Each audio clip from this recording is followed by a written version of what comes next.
We have yet another one of Hollywood's great filmmakers who rises from the depths to the surface to criticize Hollywood and the destructive direction that Hollywood is continuing to take things when it comes to their stories and their films and everything else, and how they are looking to impact the culture and change the culture to be in their woke image. And that is exactly what Hollywood is hell-bent on doing right now. And there are more and more celebrities, more and more people from Hollywood that are waking up to actually have the courage to speak out against that. And that's exactly what David Zucker is doing in this interview. So let's go ahead and take a look here and let's see what he has to say. Why can't Hollywood take a joke anymore? That is a very important question. This is a question that more and more people are asking, especially comedians. And yes, David Zucker is someone who has made a lot of very comedic films and everything else. They don't understand that the very core of comedy is about being offensive. That is kind of what it's all stemming from. That's what it's all based on. But you can't be offensive in today's snowflake woke society. So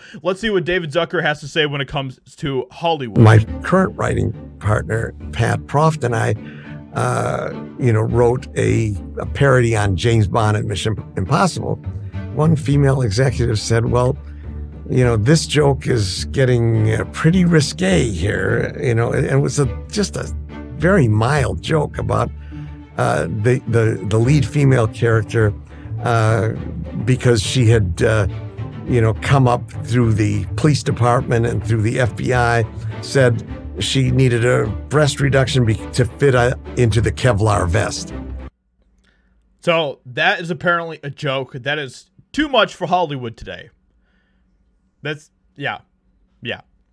I mean, This is how sad things have gone when it comes to humor in our culture and in our society, where you can't even create actually at least somewhat interesting jokes like that anymore, which is just ridiculous. But this is the direction that they're continuing to go in. They want to kill comedy. Okay, that's what it's all about. It was pure oatmeal, so mild. Not one of our funniest things, but this was like too much, and I thought, gee, if this was the criteria for it, we're in big trouble. They're destroying comedy. Boom. They are destroying comedy. 100% correct.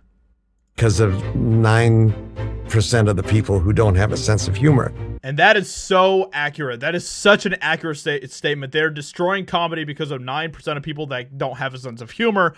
These are the people, this small majority of people are the people that get offended at everything, and they scream and they cry about it, and they go to Twitter and they whine about it, and they try to continue to change society so that everything is bent to fit their form of what society should be. And that is exactly what the problem is here. People don't have the balls to actually be offensive, and sometimes being offensive is actually a good thing. We get the question, could you do Airplane today? And the first thing I could think of was, sure, just without the jokes. People do not realize that comedy is actually a very important thing. It is an important thing for free speech. And the fact that comedy is continuing to be basically snuffed out by all of these woke individuals is yet just another symptom of what happens when you continue to try to destroy free speech. So with that being said, let me know what you think about what David Zucker says here. Hope you guys enjoyed, and I'll talk to you all in another video very soon.